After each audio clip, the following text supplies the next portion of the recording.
They just didn't really get it done. I mean, J.P. Sears, who after the game got optioned to AAA, but I'm not putting a whole lot of stock in that. I think they're going to work with him on some stuff.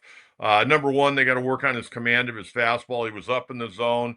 Newly acquired. He went out there, probably tried to do a little bit too much. He was overthrowing.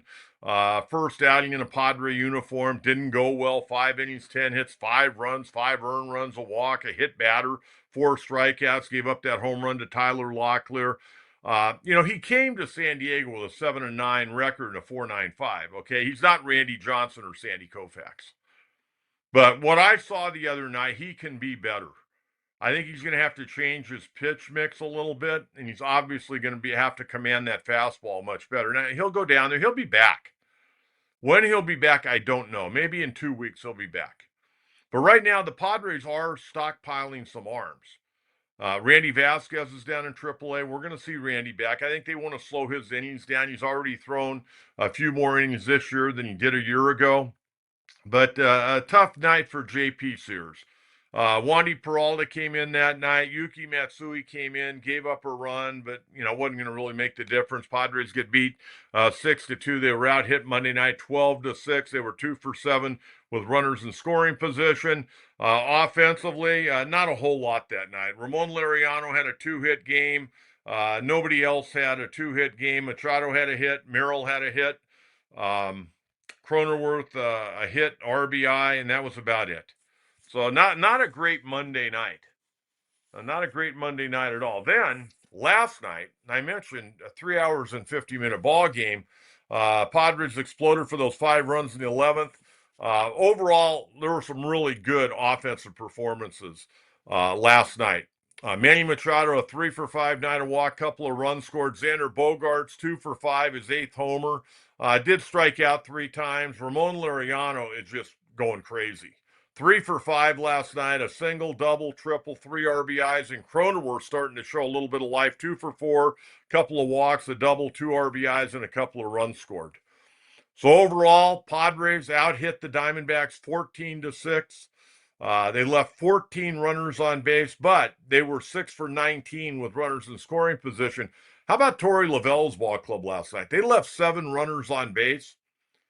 They were 0-for-13. 0-for-13 with runners in scoring position last night. And, I'm not a big tip the cap type guy, but I had to tip my cap last night, and I'll tip it again right now to Lourdes Gurriel Jr. He hit that ball off of Mason Miller. Mason Miller threw that fastball in last night, 103.9 miles per hour. I mean, I don't care if you knew it was coming. I mean, he tagged that thing. It went 439 feet, 107.1 miles per hour off his bat. And this morning it came out that was the hardest hit pitch in MLB since they started, the StatCast era in 2008. How about that? 103.9, and he hit that thing deep into the left field seats in the 8th inning to tie the ball game up. Looking at last night, Fernando was 0-for-6. We're going to talk more about Fernando here in a minute. Arise had that little dunker down the left field line for the go-ahead hit in the top half of the 11th inning. Manny, a big night, 3-for-5. Jackson Merrill, 1-for-4, an RBI. He also had a walk. I mentioned Bogaerts, 2-for-5, his 8th homer. Ramon Laureano, a big night, 3 hits. Those 3 single, double, triple, 3 RBIs. Cronenworth, 2-for-4, 2 walks, double, 2 RBIs, 2 runs scored. Iglesias had a 1-for-3 night, 2 walks, turned that great double play. At third base, tagging the bag, throwing to first late in the ball game, kept the Padres in it, and they went to the next inning. Then they pinch hit for Elias Diaz and Freddie Fermin. He ended up getting 4 at-bats last night, and he didn't come in until like the 6th inning. He ended up going 1-for-3 with a walk and an RBI. Pitching-wise, though, we got to talk about Darvish. And on our chat, I would like to hear from you where you're at with Yu Darvish. Because here where I'm at right now. I'm seeing some positive signs. Now, his numbers were very so-so, and you probably lean not so good. But watching him very closely last night, he's doing some good things, but they're being overshadowed because he's giving up runs. And his numbers weren't great. 4 innings, 3 hits, 3 earned runs, 2 walks, 5 strikeouts, 2 wild pitches. Could have had a third and gave up a home run. But when you watch him, he's throwing some good pitches. He just has no consistency right now. And you can say, well, it's because he it has a lot of rust because he didn't, really do anything during spring training. He was just kind of working his way to get back. I can tell you this. Lowering his arm slot, he looks a lot better. He's getting more run on his pitch. And I think as he gets a little bit more used to it, I think we're going to see him become a little bit more consistent. Now, it would be easy for me to say, man, Darvish stinks. You got to get him out of the rotation. I'm not going to go that direction. I'm not going to go that direct. Number one, the Padres are winning baseball games right now. And they were able to overcome what I would consider a bad start for Darvish last night. But I'm seeing things. And again, he's pretty much rehabbing at the major league level.